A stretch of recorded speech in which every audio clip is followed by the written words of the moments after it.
I showed you how to do numerical calculations in Python to solve problems. So let's do another problem. And this is a problem we're going to do both ways. So I'm going to solve it analytically, and then we're going to solve it on the computer. And it's a great chance to practice doing it more than one way. So here's my problem. I have two cars, A and B, and they start at the same place at the same time. However, car B is already moving. It has a constant velocity of 1 meter per second. Car A starts at rest and has an acceleration of 0.1 meter per second squared. So the question is, when does car A catch up to car B, and where? So when and where. I'm going to write that up here. When, I'm going to spell it right. When, where. So, I think the best thing to do here is to kind of sketch this out. Let's make a sketch of what's going on here, and it'll help us understand what's going on. So imagine that I have position versus time, like that. And I have two cars. So here's I'm going to put pink is my car B, and then let's do green for car A. Okay. So what's car B's motion going to look like? Well, it has a constant velocity. It starts at x equals 0, at t equals 0 with a constant velocity. So that's just going to be this. So this is car B. Now what about car A? Car A has a 0 velocity, so it's going to start off with a 0 slope. But it's going to have a constant acceleration, so it's going to keep on speeding up. So that would give it a parabola,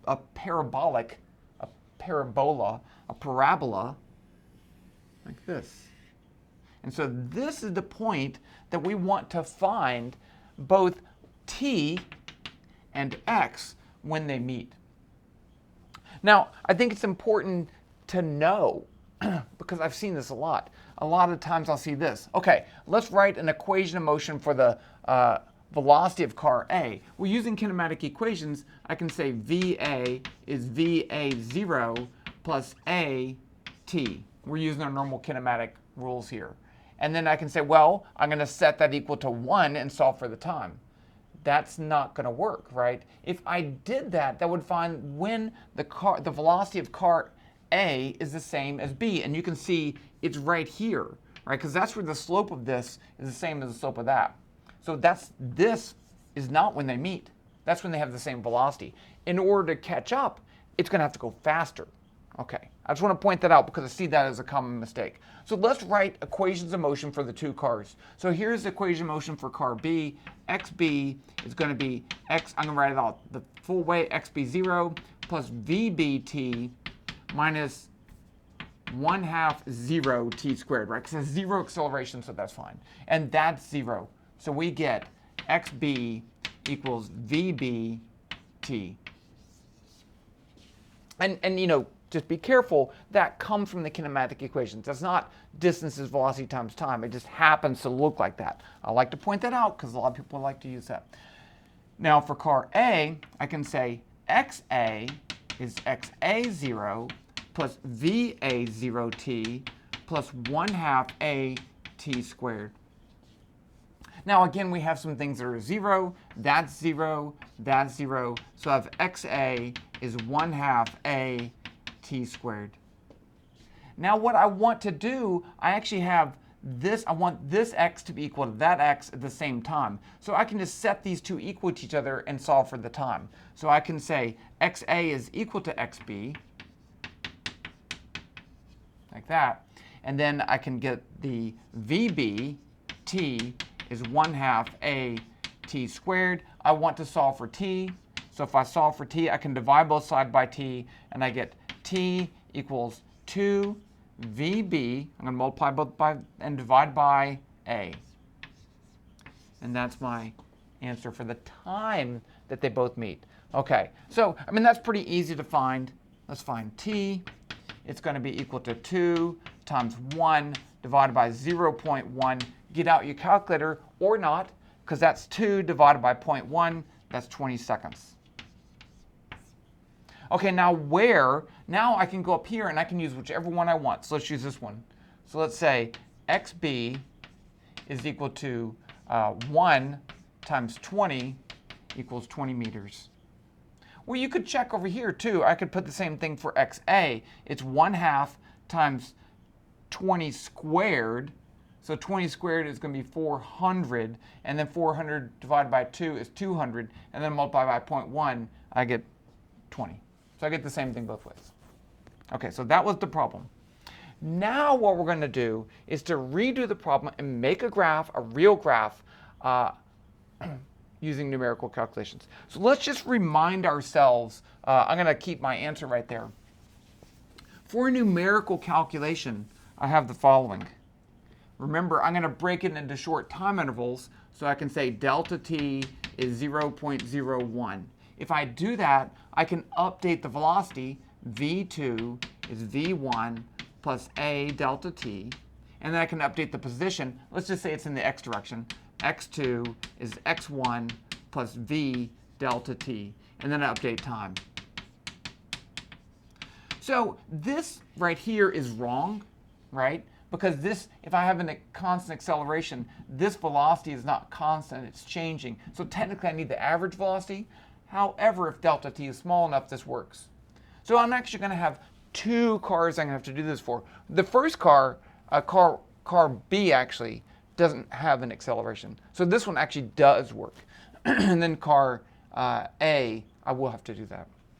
And we're going to make a graph. It's going to be great. We're going to learn a lot of things about Python. We're actually going to make a graph with two curves on there. It's just going to be pretty, okay? So let's just jump to it. And we already know the answer, so we can see if we get the same thing. So let's just start off simple. And I'm just going to make a graph. I'm going to model car B, because we know how that one works. And then we can add in car A, and then we can find out when they meet, because then we have a couple options here. So the first thing I'm going to do is to make a graph. So I'm going to say G1 equals graph. Title equals, I like to give it a title, 2 cars. X title is going to be time. Y title is going to be X in meters. And then I'm going to give it a width of 400 and a height, well, you don't have to do this, height of 200, just so it fits, because I'm zoomed in really well. Okay, now I'm going to plot these two things. So let's plot car B. I'm going to give it a graph. I'm going to call it FB to represent car B. And it's going to be a G curve. Color equals color dot red. Let's put a label. That'll be fun. Label equals car B. Okay, now I need to give my constants here. So VB, I'm going to use capital B just because I don't know why I write that, is 1. XB is equal to 0. T is equal to 0. Got to put it there. DT is 0.01. Now what I'm going to do, here I'm just going to pick something like this. I'm going to do a while loop while t is less than 10. Let's just get it plotted. So the first thing I'm going to do is to update the velocity, which doesn't change, so I don't need to do that. So I'm just going to update the position. XB equals XB plus VB times DT. It's exactly what we did before. Now I'm going to update time. T equals T plus DT. Now I'm going to plot it. FB.plot. The horizontal value I'm going to use is T, and the vertical value I'm going to use is XB. And that's it. Let's run it. Graph. Isn't that pretty? Okay, now let's add our second car. So I'm going to have my second car. I need a second graph. I can call this one, not surprisingly, FA. G curve, color equals color dot blue, label equals car A.